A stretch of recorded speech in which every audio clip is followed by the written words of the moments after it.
So this session will go on from 5 until 6 o'clock today. My name is Eric Hagen. I'm the director of the Norwegian Support Committee for Western Sahara. Our association, we work on advocating for the Sahrawi people's right to self-determination. We've been doing this since the early 90s. We do this on several fronts. One is politically, it would be on human rights front. We work some on humanitarian affairs.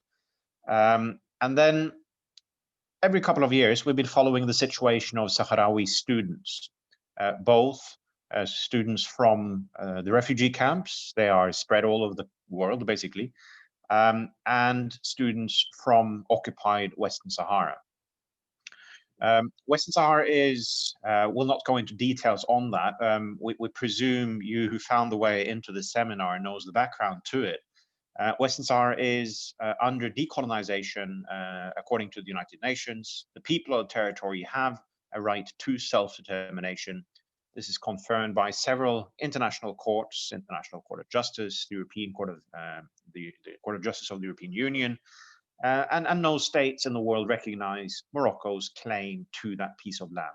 Now, as a student from Western Sahara, there is no place to study in Western Sahara itself. You would have to go to Morocco. There, the Sahrawis would be in a minority. They would be struggling with the curriculum, with the professors, with the co-students. And there are stereotypes versus the Sahrawis. Our situation, our organization, we have followed them every now and then. We've been sending delegations to visit Sahrawi students. We've had some visiting Norway every now and then. And then today we published a report regarding Sahrawi students in Moroccan jails. The report we published today is a very, very long document. It's a 140-page document outlining the lives, the situation, the context that these students work in and where they come from. The report is published by us and by the national, by the student organization for Norwegian students. We've had a partnership with the Norwegian student unions since the 90s, basically, with different campaigns. And now this report is a co-publishing with our two organizations. There are currently 5 Sahrawi students, part of a special student group, currently in jail. The United Nations Working Group for Arbitrary Detention has asked for their release. This happened earlier this year. Now, the working group's decision will be commented on by Tone. Tone works as a volunteer with our association, as she represents the Sahrawi students currently in jail vis-a-vis international community, so to say. First one to speak will be Stian, who's with us. He's the international officer of the National Union of Students. While the third person will be Mats Andenes. Mats is a professor at the University of Oslo. He was the president rapporteur of the United Nations Working Group for Arbitrary Detention back in 2013, I think it was, that he visited Moroccan jails in that capacity, and he issued a report on the situation of arbitrary detention in 2014, and he will comment on that situation. And we have with us Mohammed Al-Gibi, who's one of the members of this student group who originally consists of more people than the currently 5 in jail. And Mohammed, after serving 3 years in jail, he was released from prison last year, and he's talking from the city of Gulmim, where he's currently located. So those were the few background to what we're doing today. The first one out, Stian, I give the word to you from the Norwegian students' perspective. Thank you. Thank you, Eric. You can hear me? Yes, that's good. First of all, I would like to thank all the brave students who have contributed to this report, and I'm sure more of the speakers will go more into the report, and also to Tone who have and the rest of the support committee for Western Sahara who have written this report. And this is, of course, it's a forgotten conflict, and this conflict is so important to us students and the National Union of Students in Norway, because it's a lot about students, and as you can read in the report, it's students who have been imprisoned for being students and being student activists. And for example, I am considering myself to be a student activist, and in Norway I get paid to do this. This is my job, and they get imprisoned for it. So it's kind of an eye opener, and it's a huge reality check to just see the differences between how it's here and how it can be somewhere else.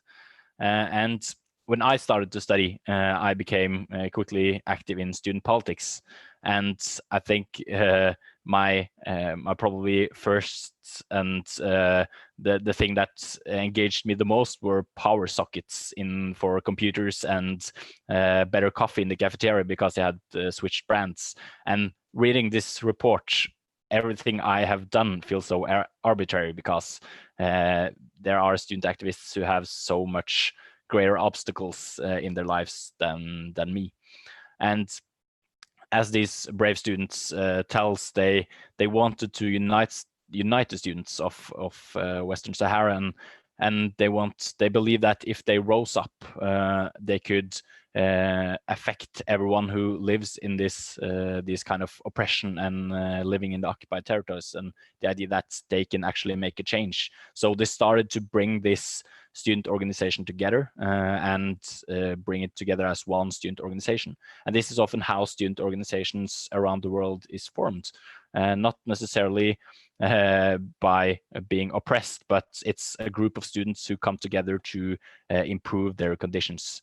And we had a campaign with the Students and Academics International Help Fund in 2011, which kind of were about that students are the first to protest when a society moves in the wrong direction, and therefore students often are prosecuted, imprisoned, and tortured because they are students, and they are kind of the first line of offense against a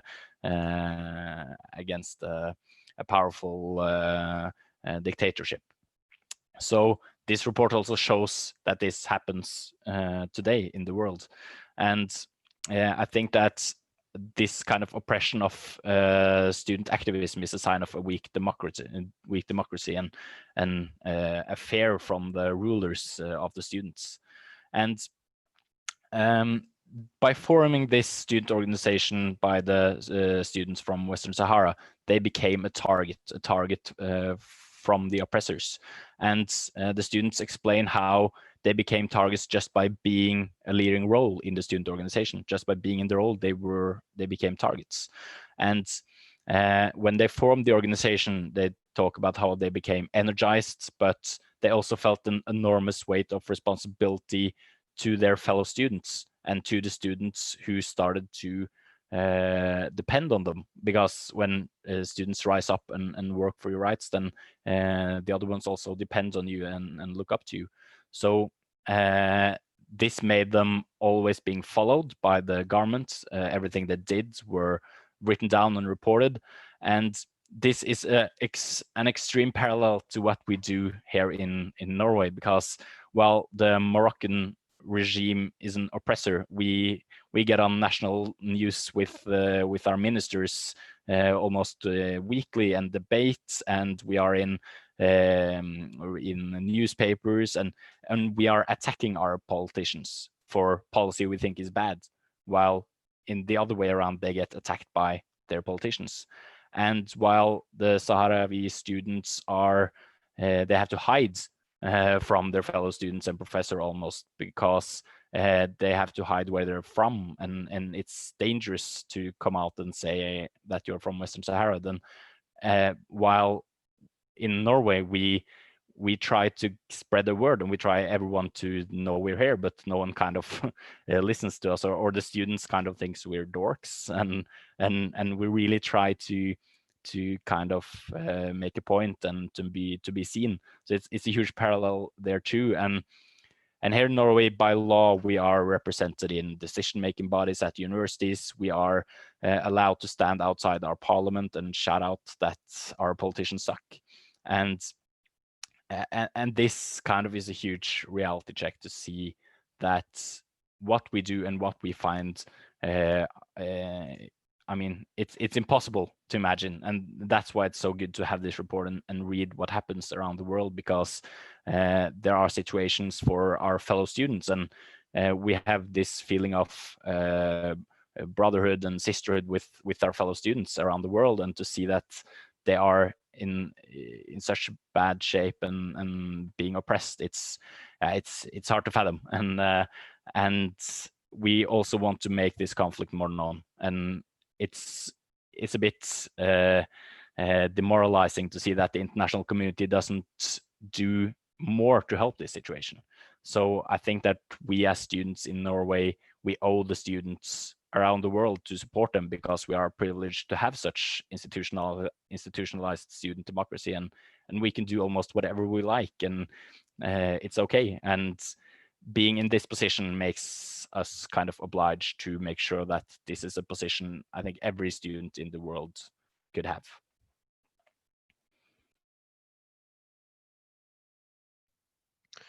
Thank you, Stian. Now, while we're having these rather short interventions from each of the four panelists, it will be possible for all of you dialing in on this chat to ask questions. Feel free to drop a question in the chat field, and I'm sure the panelists will be happy to answer the questions that come in. The next one to speak is Tone Sørfonn Mo. She has undertaken several trips to Morocco and Western Sahara in her work advocating for different or representing different Sahrawis in different legal challenges, so to say.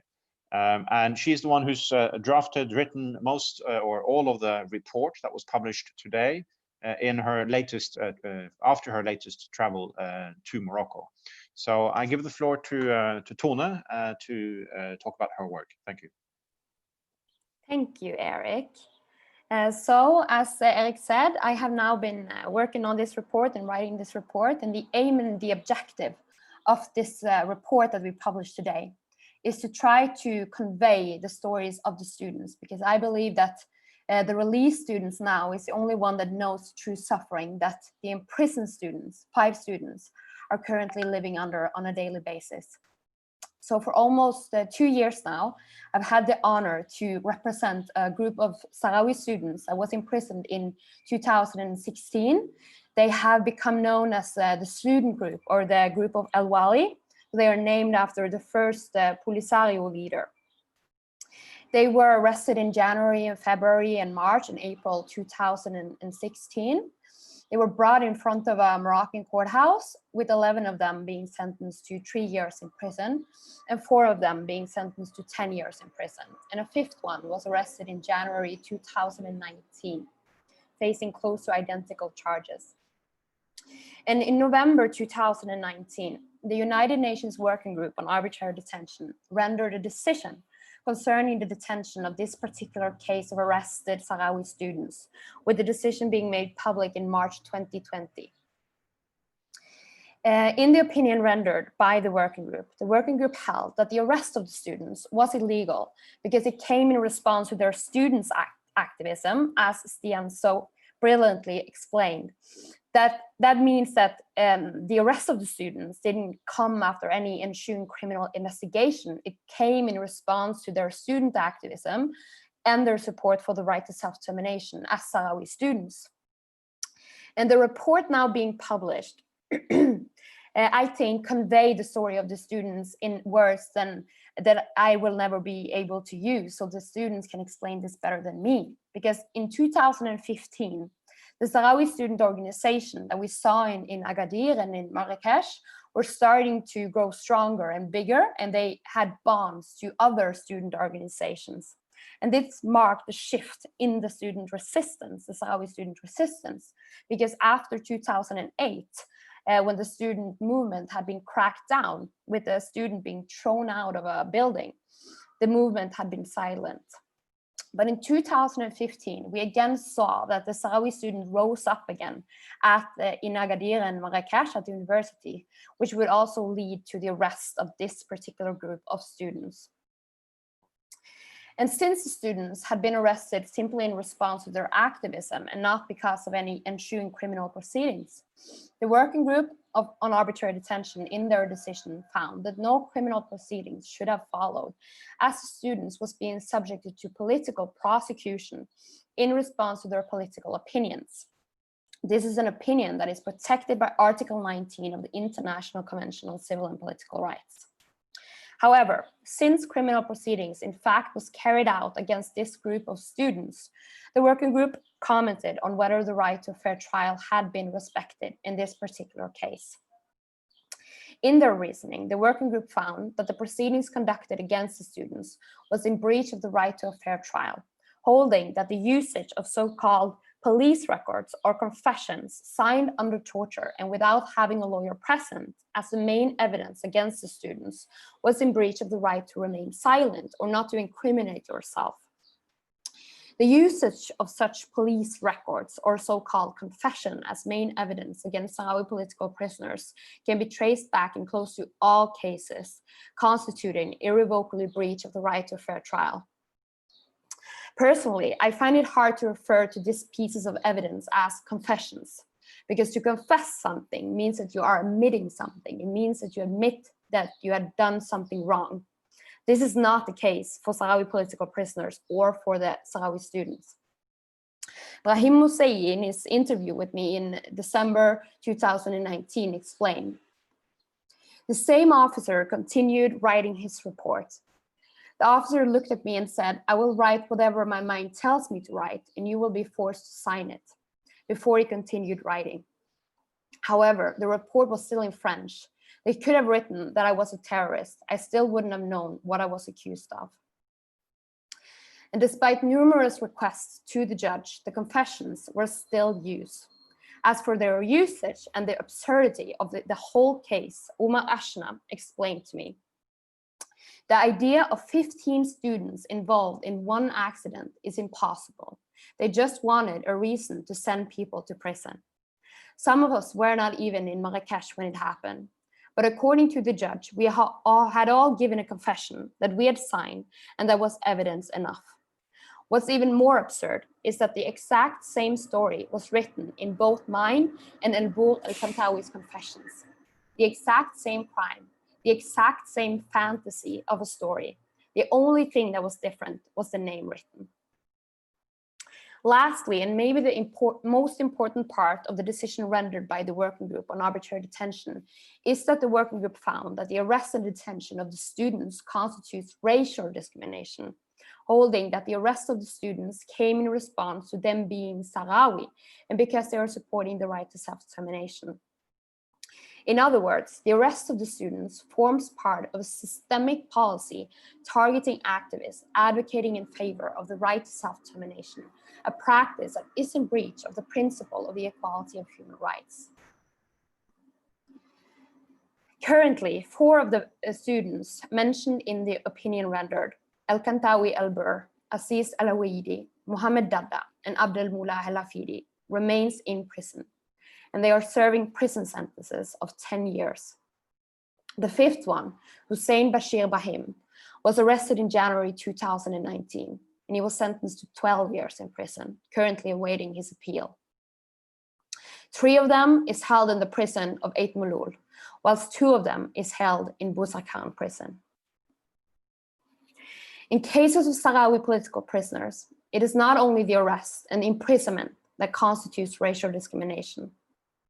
The racism and the punishment for their opinions continues throughout their detention. Again, no one can explain this better than the students themselves who have felt the prison conditions on their own skin. Omar Ashna explained the prison of Eit Mulul to me as such.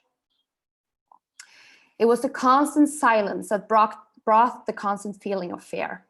A prison is normally filled with constant noise from all the prisoners, but not Eit Mulul. In Eit Mulul, the silence is terrorizing you and only broken by the screams of prisoners getting tortured. The guards would drag the prisoners being punished out into the hall or to the showers to beat them. The screams carried through the walls and were the only thing that ever broke the silence. It goes without saying that during the coronavirus pandemic, the situation of the Sahrawi students has become ever more alarming.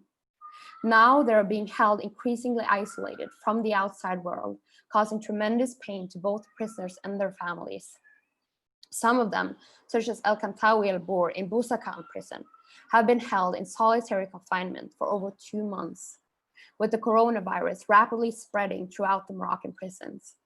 Now, with the decision of the United Nations Working Group on Arbitrary Detention, it is our hope that Morocco listens to the calls coming from international organizations and from the United Nations Human Rights Mechanism and releases the Sahrawi political prisoners, those prisoners who should never have been arrested and detained in the first place. And we hope that with this report, it will be impossible to not do so. Thank you.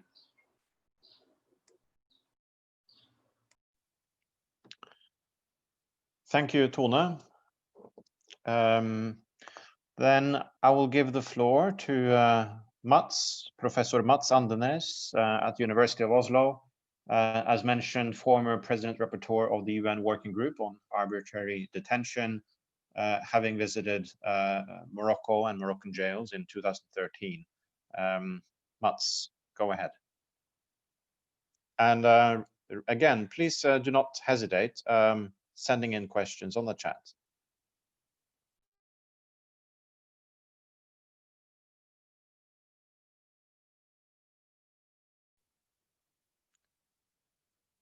Mats, are you with us? I cannot hear you.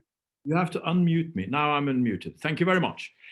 I have been involved with Moroccan criminal justice since I got to this position in the United Nations. I was appointed by the Human Rights Council, the President Rapporteur of the Working Group on Arbitrary Detention, and that is the specialist body of the United Nations on arbitrary detention.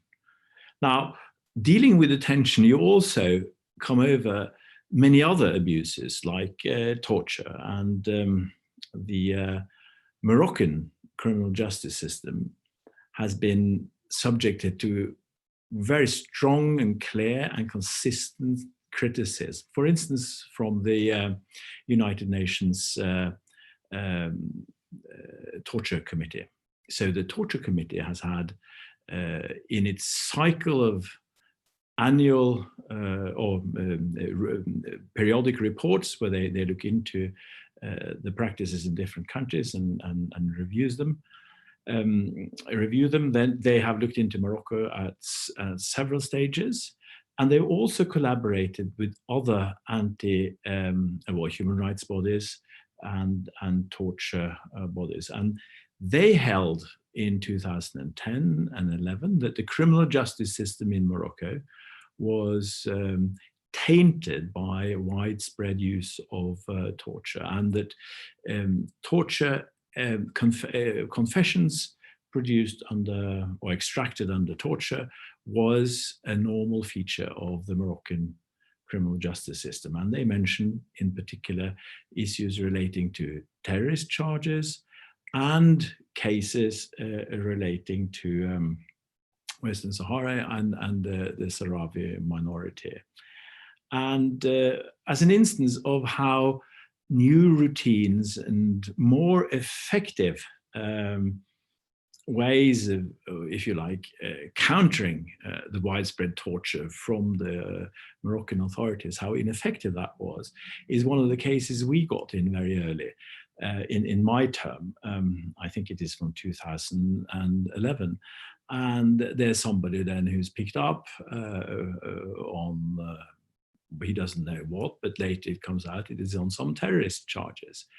Instead of taking him to the police station, because at this stage, they have started in the police stations in the big cities with different kinds of routine registration and monitoring. So it's not so easy as it was before to to torture people there in order to get their confessions. And in this case, what happens then is that 3 police officers take this young man, they drive him around the city.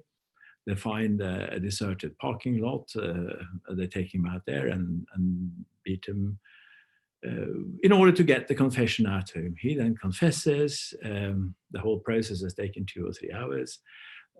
And they log him in at the police station, and he's taken to the interview room, and he immediately then repeats his confessions, knowing that he may have another trip like that if he doesn't maintain the confession. Now, in many of the Sahrawi cases, involving people from the Sahrawi minority, it looks like they have been tortured without having to circumvent any internal control routines.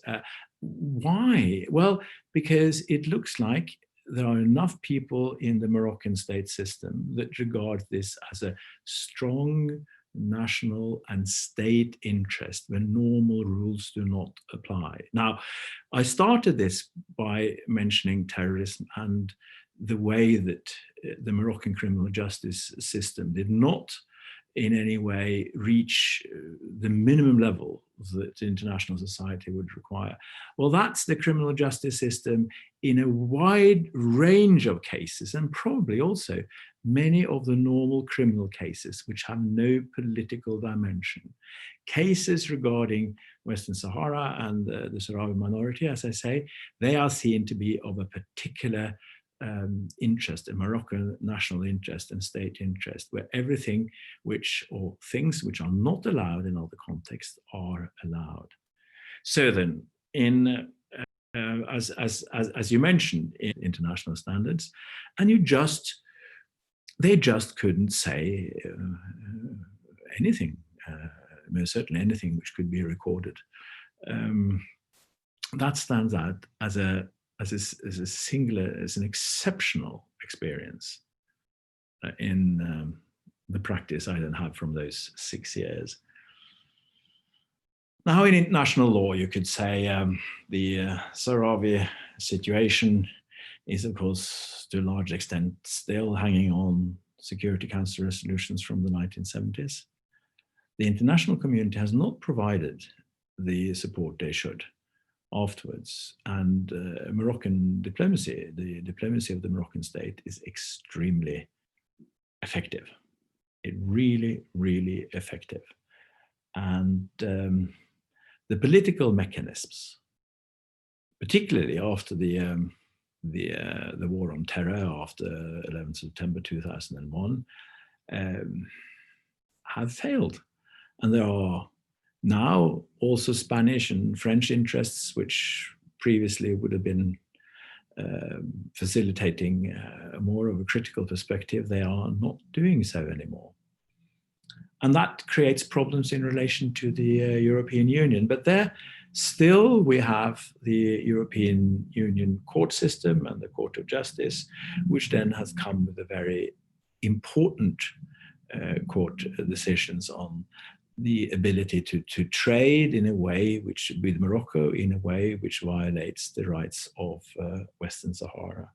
Otherwise, it is the human rights systems we have in different countries, and of course in the United Nations. And the human rights systems, or the United Nations, would focus on the prohibition against torture, the prohibition against arbitrary detention, which was the responsibility of my working group in this context, fair trial, and then racial discrimination and the right to self-determination. Now, I mentioned the UN Torture Committee. Very important the work they've done on the Moroccan criminal justice system.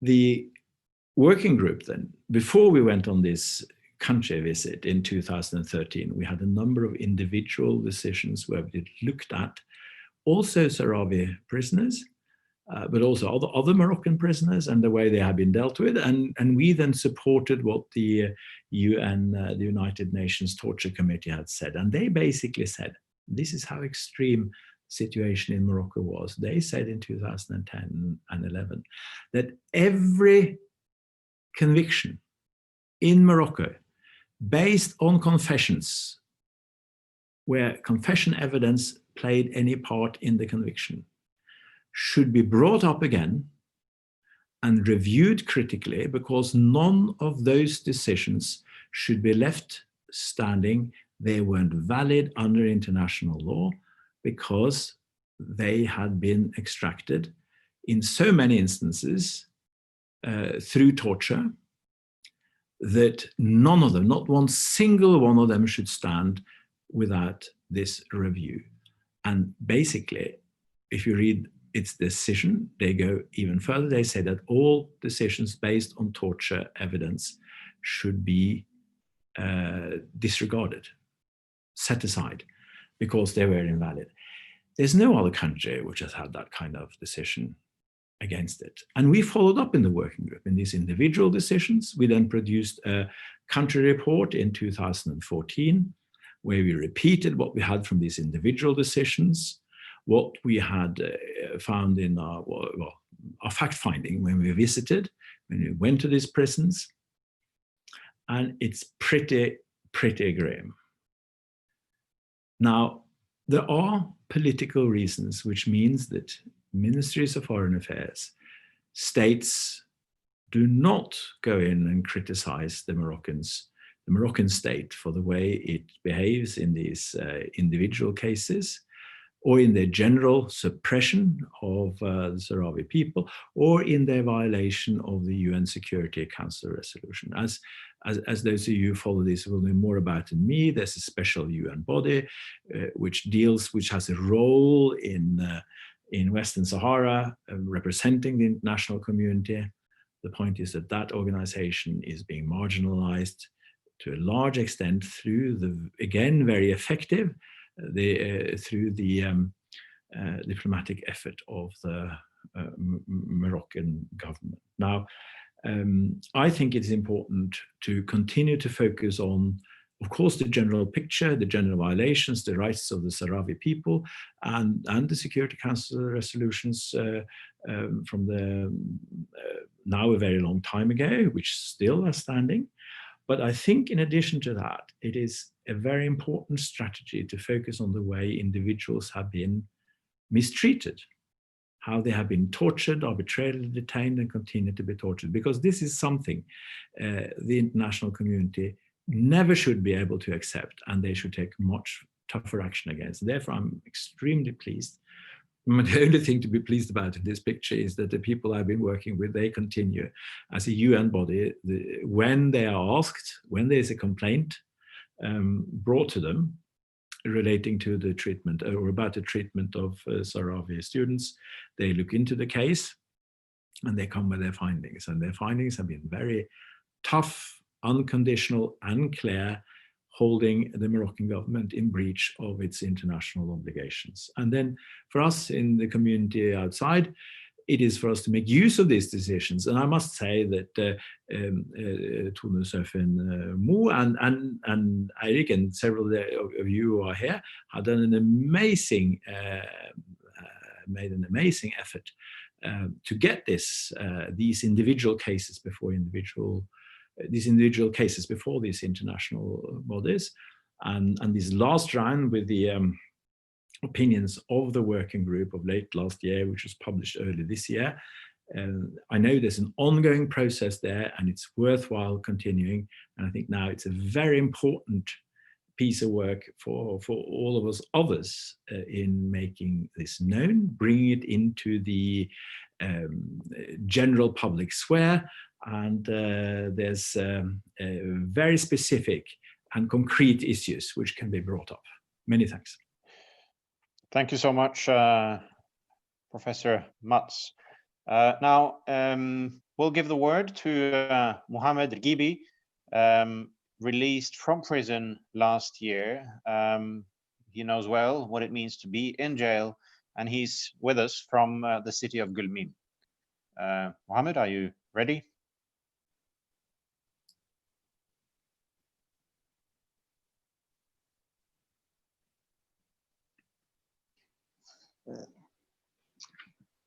Thank you, Mr. Eric.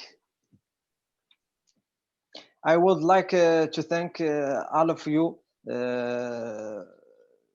for your interest in the issue of Sahrawi student political prisoner. I also I appreciate your effort and your support for our case and the case of Western Sahara. First, the suffering of the Sahrawi student is part of suffering of the Sahrawi people with the Moroccan occupation and its policy, especially when the embracing the right of the Sahrawi people in self-determination and defend it in all peaceful determination in the occupied land and universities. There are several cases of Sahrawi students in which they were exposed to danger by the Moroccan occupation forces only for the sake of their political activity, such as the case of Ayoub El-Ghan, who was run over by a car belonging to the Morocco police during a peaceful demonstration in Laayoune, the capital of the Western Sahara. The case of the student Bedri and others who were assassinated at the university because of their political activity. And the case of hundreds of students who were arrested from the university just because of their political activity. When you hear someone is being assassinated for his political activity, you may think that the arrest will be less dangerous. On the contrary, especially when you are a Sahrawi political prisoner, you will experience death several times during you are in the jail. I will speak through my personal experience about the extent of the suffering of the Sahrawi political prisoner. Prison suffered after I spent 3 years in prison. When you are a Sahrawi political prisoner, you will be forced to sleep on the floor with insufficient number of blankets. Even in the bed with you will tortured by the guards and they will inciting other prisoners against you to intimidate you. We are not given enough time to communicate with the outside world and with our family, especially that prison is more than 800 kilometers away from the family. The quality of food served is very poor. You may find some insects in the food or other things. You find yourself forced to eat this food, and if you do not, you will starve to death. One day, about 200 people were poisoned by prison food, and I was one of them. I started to throw up a yellow liquid. I told the guards that that was a group poisoning by the prison food. The guard tried to silence me by force and kept me away from everyone in order to not hear what I say. In a room, they left me on the floor. I was ashen from the pain. It was hard for me. Then I was to die then. For 3 years we spent in prison, we went through several hunger streaks, some of which lasted for 45 days. Protest the condition of detention and the decision of arbitrary detention. During the hunger streak, we were subjected to medical neglect and tampering with medical examination, which causing 5 of us a coma and a dangerous situation, especially in health. The prison administration's response has always been violent, since we are punished with solitary confinement for between 45 and 90 days in solitary room. We were allowed to out of the solitary cell once a day, just for less than 20 minutes. We are not allowed to communicate with the outside world, which threaten our mental health. Now, in such unhuman condition, 5 students were in prison for their political activity that demand the right of the self-determination of the Sahrawi people. Their name were Al-Hafidi, الكنتاوي البر، عزيز الوحيدي، البشير معذور, and Muhammad Dad, where they are deprived of continuing their university study, as in the case of Aziz and Al-Kantawi. They suffering from medical negligence, as in the case of Al-Hafidi, who has health problems at the A level that may lead to vision loss. He maybe lose his capacity to see.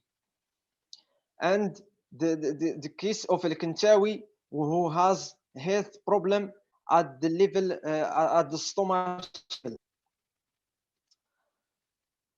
Also, they prevent the student prisoner from contact with family for a long period of up to 15 days, as in the case of Muhammad Dadda.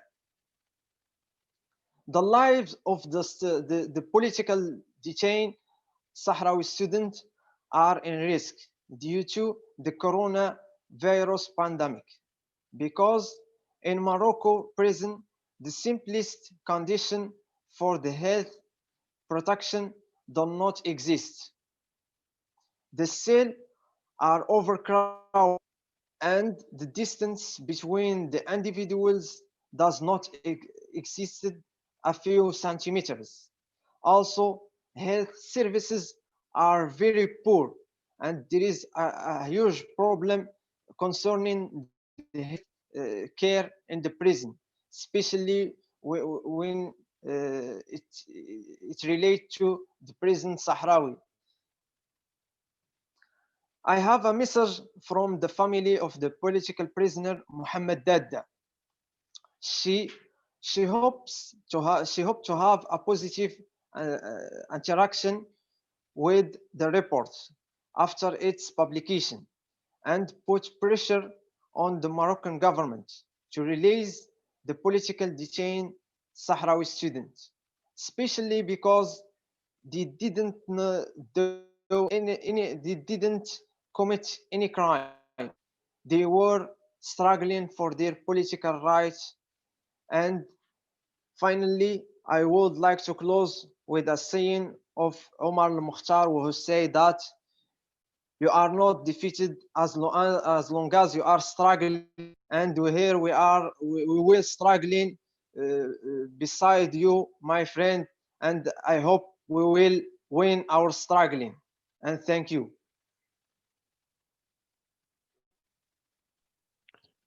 Thank you, Mohammed. Thank you so much. So we have a little handful of questions. We have about 10 minutes left before we log off. There's a question about the international community and also the government of Norway. How does the international community and the government of Norway respond to practices of torture or Moroccan practices of torture? Does anyone feel committed or obliged to respond to that question? Tone, for instance? Of course, as Mats pointed out at the end of his intervention, and also why I think that the work that I do it matters is because when you submit evidence of arbitrary detention, people being deprived of their liberty just because they hold an opinion that the state is against, and they have been subjected to torture, the international community is obliged to respond. The torture convention is absolute, and so this is something that embassies and the states have to respond to. But when it comes to the issue of Western Sahara, it's also complex. As Mats also stated out, it's framed by how politicized it has become, and many diplomats doesn't speak openly about it. And we also see that the United Nations and the international organization doesn't speak publicly.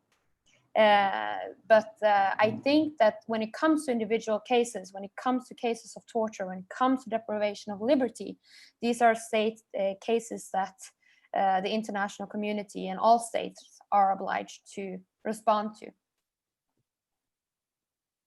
Okay, and there's another question, maybe on this, maybe along the same lines. What possibilities do the United Nations have to intervene or to act when a government violates human rights? I mean, what are the mechanisms in place for the UN to intervene? So the United Nations is an international multi-governmental organization who have the competence and the mandate to render individual opinions, holding whether or not the state is in violation of their international obligations. But the United Nations does not in itself have the mandate or the competence to implement the decision. So, for example, with the case of the Saharawi students, the working group on arbitrary detention has held that this arrest and this detention is illegal, but the United Nations does not have the competence to implement this decision in national jurisdictions. It's only Morocco that can implement this decision.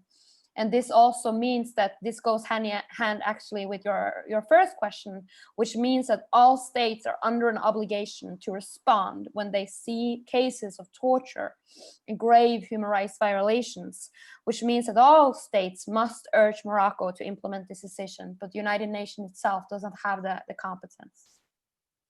Okay, there's a question maybe for Mohammed, perhaps. How has Morocco responded to the corona crisis in Moroccan jails? I mean, this is a universal question with imprisonment and safety of prisoners in view of the corona crisis. How has Morocco responded to that situation? I don't know who, Mohammed or Tone, I don't know who. Yeah. I think that already I experienced the system of healthcare in the prison, and it's catastrophic in all the level. There is nothing that's related to healthcare in the prison. If you have a health problem, you will maybe you will die because of this health issue. And I think that the capacity to resolve the problem, it's not allowed in the prison, especially that all the cells are overcrowded and there is no a safe distance between the individuals that make coronavirus not spreaded in the prison. And also I think that the Moroccan government, they didn't tell everything about the situation in the prison, especially in this pandemic. Okay. Well, and then one question. I don't know who feels most competent to respond to that. So we know the story now of the Saharawi students. There are currently 5 students of this student group currently in jail. how many students? No, sorry. How many political prisoners are there in total? I mean, what part of how large problem is it with Sahrawi political prisoners in Moroccan jails? Tone, maybe, or? I think that I'm going to answer your last question first, which is how big of a problem is it? The case of Sahrawi political prisoners forms part of the systematic Moroccan policy of occupation. They use it as a tool in order to silence the civil society, and they use it as a form of crackdown on the resistance.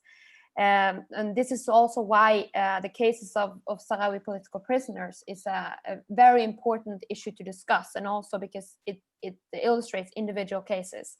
Currently, we have, according to our records, and we base it, the Norwegian Support Committee, together with the League for the Protection of Sahrawi Political Prisoners, we have 38 Sahrawi political prisoners, including the Gede Music prisoners that Mats referred to, that has been in prison for almost 10 years. We have the Sahrawi students, those are 2 group cases, and we have several cases of Sahrawi journalists and Sahrawi human rights defenders still being imprisoned in Moroccan jails. Okay. And then I think this maybe is the last question. It's 2 minutes to 6. I think this is for Stian, I guess. What can we, or what can the Norwegian students do to help in a situation like Western Sahara? What tools do we have? Well, fortunately, we have the tool of being a student activist because we are allowed to do that in Norway. So I think just keep spreading the word, and as a single Norwegian student, it's often hard to do anything about anything, but be active in it, contribute to the support committee for Western Sahara, and tell people about a conflict, because it's a forgotten conflict, and that's also one of the huge problems with this conflict, is people are not aware of it. And we also have we have, for example, in Norway, the Students at Risk program, which is a program which makes students who are not able to finish their degree because of, for example, oppression or just being a student activist, they can finish their degree in Norway, and we want to make that a permanent project. And this can also help student activists who are in Morocco from Western Sahara, who are expelled or not able to finish their degree because of their activism. So I think that should be a permanent program, and yeah, spread the word and spread this report and tell everyone about it and read the report. Thank you so much, Stian. Thank you also, Mohammed, Mats, and Tone, for joining us for this panel. Thank you, everyone, for showing up. We remind everyone that the report is found in the event that we posted on Facebook. It's a very long report. As I mentioned, it's about 140 pages long, and it tells the story of some of those who came out of jail and how basically they ended up in jail in the first place, and that journey they went through. It also summarizes the main points of the working group's decision on the currently imprisoned students. And I warmly recommend it. It's a perspective that we've not seen too much of in the Western Sahara case, these Sahrawi students in Morocco in general. So I thank you all for joining us for this session, and good luck in spreading the word, and talk to you later. Bye-bye. Thank you.